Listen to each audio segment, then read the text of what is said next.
This is the Final Whistle podcast from the Wrexham AFC media team. The final score, Chesterfield 0, Wrexham 2. This was a game that was eagerly anticipated because it just felt massive, with big crowds from either side supporting their teams, and the way that Chesterfield's form has wobbled and Wrexham's away form is terrific. And it lived up to that. It was a hell of a sparky, dramatic, atmosphere-filled night and a high-tempo match. But as well as that, it was absolutely fascinating tactically as well. And not only is it a massive win for Wrexham, it's a massive win for Phil Parkinson, because he and Paul Cook, two extremely experienced managers, went head-to-head, and both of them were bold, and Parkinson was the one who in the end got it right and clinched the win. So, let's have a look at what happened. Wrexham made one change. Callum McFadden basically not ready yet to play 2 games in a week, so Bryce Susanna stepped in his place. Now, the Chesterfield team is very interesting. They've been in horrible form lately. They lost 3-2 at home to Solihull on Saturday, and although they did have a player sent off after 20 minutes, it's got to be said, they had a 2-0 lead at that point. And we've had players sent off in the first half. We've got quite a lot of experience of that, frankly, this season. And we know, therefore, you don't have to collapse like they did just because you've had a man sent off. But they really did collapse. I watched the match, and they were very, very fortunate not to lose by a much greater margin. So, obviously, that was a game which had affected them. So Cook decided to be radical. They also had injuries, of course, and suspensions affecting them.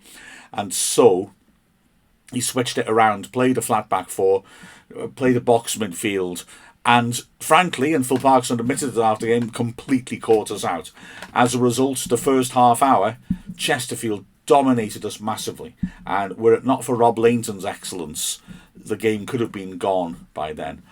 Although there was a sign of what's to come that, ironically, you'd probably argue the best chance of the first half fell to Wrexham when we run to the Kosh, and it came from a free kick, and we'll talk about why the free kicks are relevant a little bit later on. But Wrexham started brightly in the 4th minute with the first chance of the match. Tozer with a terrific quick free kick from a central position, trying to pick out Palmer. Palmer took it on the chest, and it just bounced away from him enough for Scott Loach to come out and save at his feet. But then after that, Chesterfield really started to take control. That box midfield meant they had an overload in the space between the midfield and the defence. Tom O'Connor, of course, is a specialist at securing that area of the pitch, but he was outnumbered and he found himself chasing all over the place. And there were a number of consequences to this. One of them was that they were getting a lot of space in those areas to play balls into the box or get shots off. Another one was that because Wrexham were getting pulled out of shape, often we were rather thrashing the ball clear rather than keeping possession. We were a bit panicky, which was uncharacteristic. And so we just kept giving the ball straight back to Chesterfield, and the pressure kept growing. And also, we tried a little tactical surprise of our own in that Dan Jarvis appeared to be playing a little bit higher up the pitch, a bit more like an actual striker alongside Palmer, trying to link up with him. The problem was we weren't giving very good service to Palmer because we were in our clearances. And although Palmer did very well to make what he could out of the long balls that hit towards him, that's the point. They were hit towards him, not to him. And he was reduced to trying to just flick on in a sort of orthodox target man style. Jarvis was unable to latch onto those flicks, to be fair. When has he ever been asked to do that? So it wasn't quite working out. And for the first 25 minutes, like I said, we were dominated and fortunate to survive. First opportunity came when Mandeville, who was terrific between the lines during this period, fed the ball onto Asante. He worked the ball back and the shot was blocked. It came back out to Kelleher and he drove a 25-yarder, which was deflected off Hayden. The ball was Lainton completely wrong-footed, but the ball ricocheted safely behind for a corner. Then it was Mandeville squaring the ball to Miller, who drove the ball in from 25 yards. A great strike heading towards the bottom left corner, and Lainton had to get down sharply to save. So after 10 minutes, Wrexham were already up against it. and the chances continue to come. Williams, the right wing-back, driving forwards and getting a shot in, which was blocked well by Hosanna. The ball ricocheted back out to Whelan. He smashed a shot in. That was well blocked by Davis. And when the ball finally... Oh, beg your pardon. Asante hit a shot as well, and his effort was saved by Lainton, who stood up well at the near post. But still they came halfway through the half. Kelleher winning the ball back in midfield. Maybe fouled O'Connor, but the referee waved play on, and he fed a good ball in to Asante. 1-on-1 with Lainton. Glorious opportunity. Lainton, though, we know is so quick off his line. He came tearing out, spread himself, and as a result was able to block the shot with his leg. Now, Lainton needed a little bit of treatment, and well, obviously that's always worrying because Lainton does break down sometimes. And actually it turned out possibly to be a godsend, because during that break Parkinson was able to get his players together and start to sort things out, and Wrexham changed themselves, the matching up to a box midfield.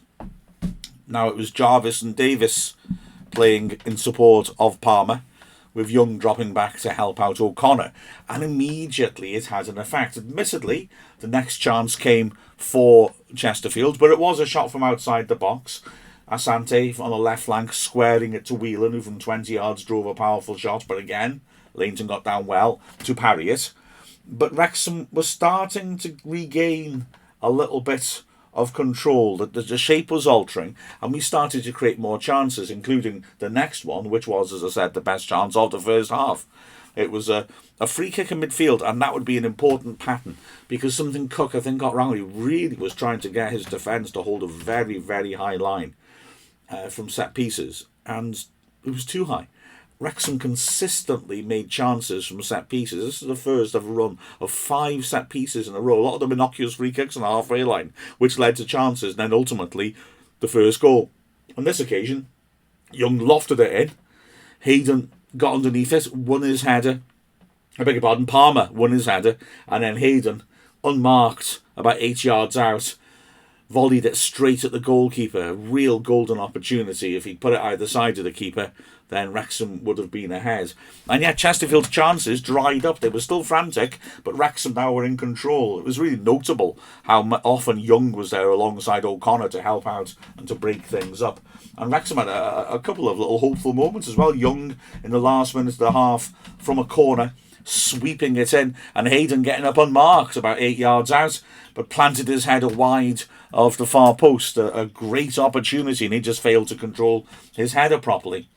And then there was a weird instant at the very end of the first half. Referee incredibly only added 1 minute on, despite the fact Lainton had been cheated clearly for more than a minute. It was Whelan swinging in a vicious corner, which was going to go in, and Lainton desperately managed to get across and punch it off the line. The ball floated in the 6-yard box, and the referee blew his whistle for half-time, which I think Wrexham were happy with, because they still had some work to do to get that ball clear. During half-time, Phil Parkinson brought Liam McAlinden on for Danny Jarvis. Now, Jarvis was feeling a mustn't stiffen up, so maybe it wasn't a tactical change, but it certainly was a change that worked. And I'm not criticising Jarvis for this, but it wasn't a game that he was finding easy to get into. Whereas McAlinden came on and immediately just started chasing everything, pressing, and his more direct approach from that supporting role behind Palmer was very, very effective. Within a minute, he nearly got on the end of something. Wrexham started the second half very positively, won a throw-in, Tozer hurling it in, everybody missed it, and at the far post, McAlinden attacking it was inches short of converting it into an empty net as he lunged with his right foot, but couldn't quite get there. Chesterfield responded. Nice piece of work by Whittle down the left-hand side. Fed Asante, who turned and tried a shot, but Lainton was able to hold on to it comfortably. But then came again Wrexham starting to step forwards. There was an interesting instant 5 minutes into the half, which at the time I wasn't sure how to judge. McAlinden getting the ball, driving forwards and then feeding it down the left channel. Hosanna, who'd been part of the build-up on the left, cutting inside, looking to get on the end of it, went down off the ball, tangled with Tyrone Williams. Now, the ref didn't give the penalty. The linesman was on the other side of the pitch. And frankly, it was off the ball. You can't blame the referee for not seeing what happened at all. I couldn't see what happened, and you sort of make that assumption with those sorts of instances that it's just a bloke running into another bloke and then chancing his arm. But I've seen the replay. It's absolute cast iron penalty, no question. The only thing is, like I said, don't blame the ref for not seeing it. It's just unfortunate. But Hosanna runs past Williams, and Williams, I mean, it's very foolish defending. He could have just taken a step to his right and collided with Hosanna and make it look like an accident. But instead, he just stuck his leg out and kicked him. Definite penalty. But like I said, I can't blame the ref for not giving it. But you could see Hosanna really was incensed. And, well, having looked at the replay, I can see why, absolutely. Still, I didn't matter. Wrexham had the momentum now, and we're pushing on and pushing on and pushing on. 53rd minute, free kick in midfield. A really high line again, a silly high line. O'Connor just lifted it in behind him. Hayden got up, nodded it into the goalmouth, and Palmer, I'm afraid, missed an absolute sitter. 7 yards out, completely on his own. Went to punch it in and basically side-footed it way over the bar. A hell of an opportunity. Listening to his interview afterwards, it did sound like the poor state of the pitch played on his mind a bit, and he said he was really watching it carefully. He probably should have just hit it. But, he hit it deep into the brilliant band of 1,800 Wrexham fans, and the chance had gone. But it didn't matter, because we had our foot on Chesterfield's throat at this point. A goal felt like it was coming, and like I said, every set piece coming into the box was leading to problems. Another set piece in was half cleared, and in the end, Young and Davis combined to feed Hall Johnson through on what was a lovely build-up down the right-hand side by Wrexham. Hall Johnson, one-on-one with the keeper, tried to go round him. Loach lunged at him. Hall Johnson went down, the ball went behind, the referee gave a corner. Wrexham were incensed. I've got to say, having watched this one, I think the ref's right. It was a good piece of goalkeeping, I think, by Loach. He just got to the ball first, and there was contact with Hall Johnson, but maybe more Hall Johnson running into his arms. I think the ref got it right. Wrexham were furious. It wasn't much of a respite, because a couple of minutes later, Wrexham had the lead. A free kick again into the box, only half cleared. Wrexham playing it back in.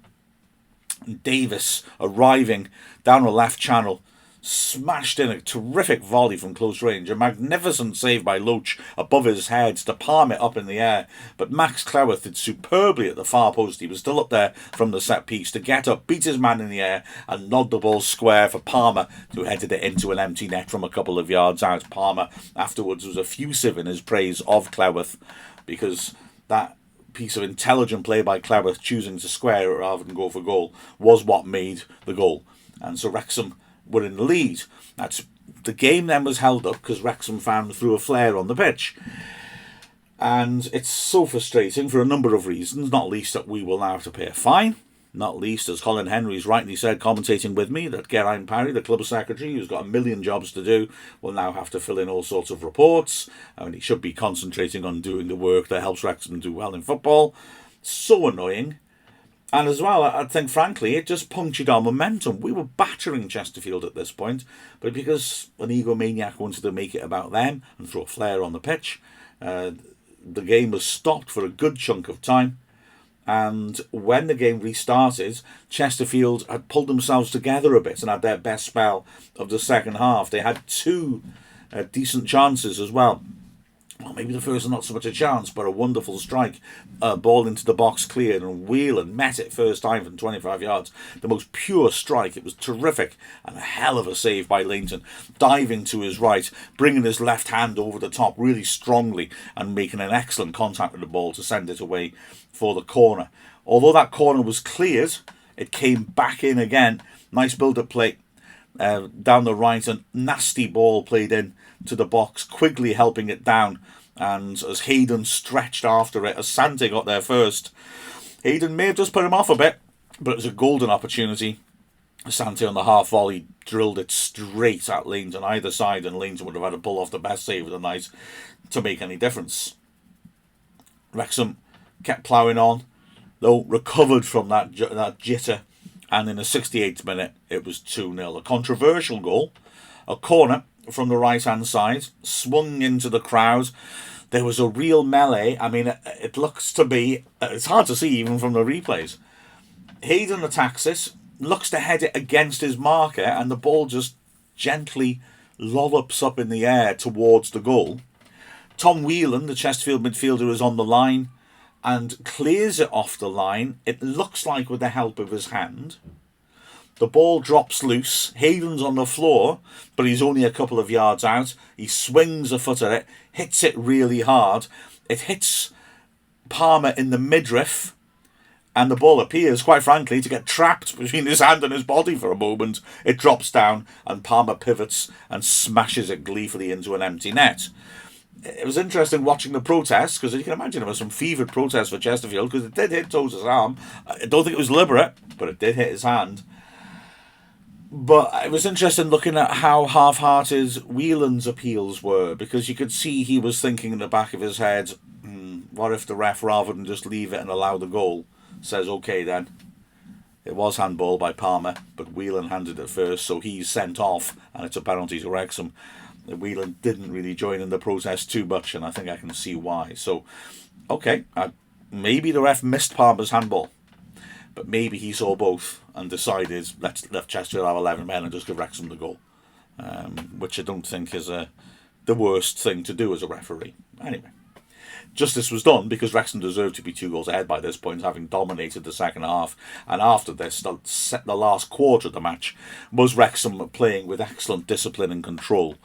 Chesterfield obviously tried to get at Wrexham, brought Tom Denton on, remember him?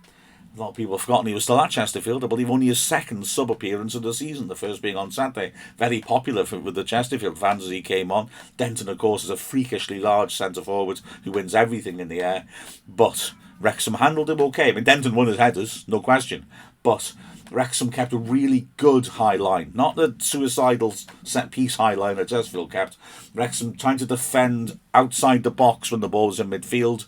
And that allows, because we dropped off, that meant basically our half was really congested. So Chesterfield could bring the ball forwards usually to the halfway line, and then they were faced with 10 red players, all well positioned, blocking off passing channels, and they found it very hard to get around them. If they knocked long balls to Denton, he'd win them, but we were holding a line on the edge of the area. So there's a loose ball to play for, not in the most dangerous position. He's not able to nod it down into the goal mouth.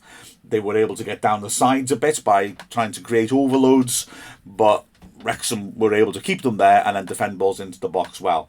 And the only 2 moments of danger remaining in the match, well, one of them came at the Chesterfield end. Chesterfield trying to pass away out from the back. A really sloppy ball by Grimes gave Tyrone Williams no real chances. Hosanna spotted the opportunity and sprinted in to pressure him.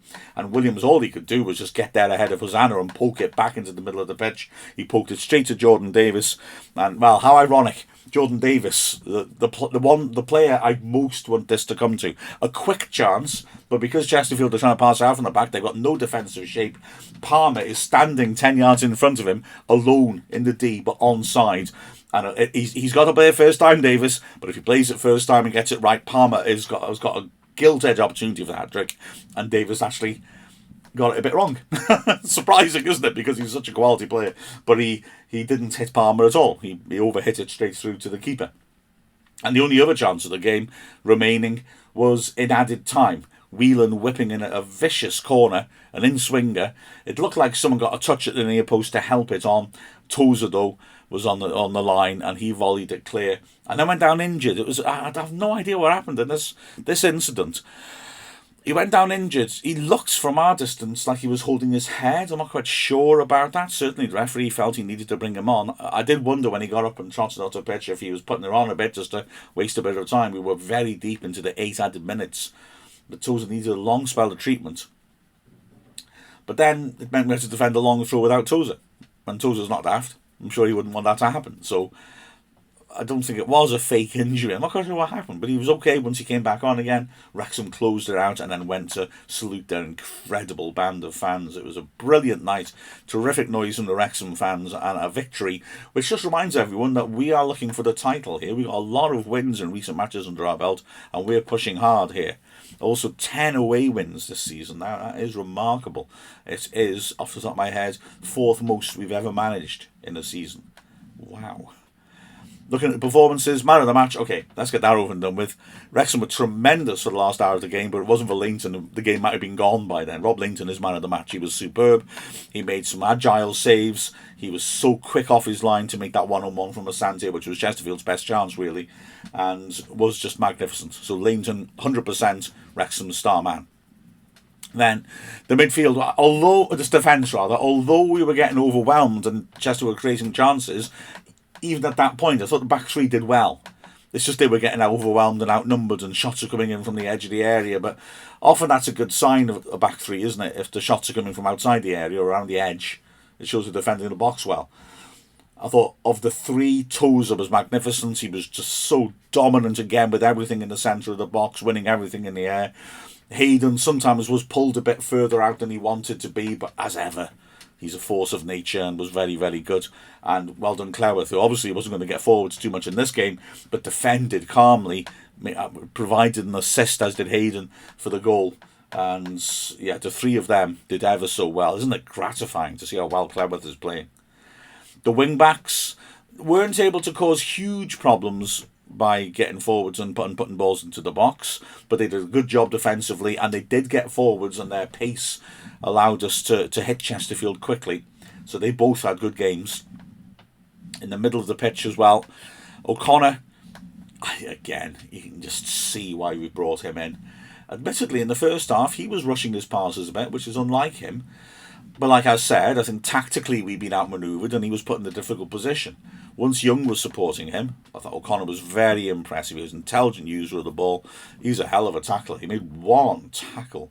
Oh, absolutely sensational. Miller bursting down the left-hand side, and wow. Let's just say O'Connor shut the door on him. Really shut the door on him. But clean tackle. Won the ball, no foul, but wow. Miller knew he'd been tackled, believe me. Alongside him was Young. Young was terrific. He was trying to drive the ball forwards when we were under pressure, but when he was dropped back a bit deeper, he broke so much up. He hoovered up so much. It was an excellent performance for the Wrexham skipper. Ahead of him, Davis again was good, in that more advanced position, driving forwards, taking the game to Chesterfield. He played really well. He was very unlucky not to score with the first goal. His volley drew a fabulous save from Loach. Jarvis had a frustrating time of it because most of his time on the pitch was when we hadn't sorted ourselves out, but he worked hard. McAlinden was terrific. His pressing, his decision making, he stood some good balls into the box. We've got a lot of players who win headers in the box, haven't we now? And McAlinden was putting good service in for them. He was very alert, very aggressive, all on the front foot. Really good stuff from him. And Palmer, tremendous. 2 goals. When he wasn't getting good stuff to work with in the first half, he still battled and still tended to win his battles against the centre-backs. And when he got better service in the second half, he made the most of it. A tremendous all-round performance by Wrexham. A great journey home for all of us. And, yeah, Wrexham now go on for a period of home games. We've got momentum going. We need to now get that home record back up to where it should be. And then, well, sky's the limit. With the final score, Chesterfield 0, Wrexham 2. I'm Mark Griffiths from Wrexham AFC. This is the Final Whistle podcast from the Wrexham AFC media team.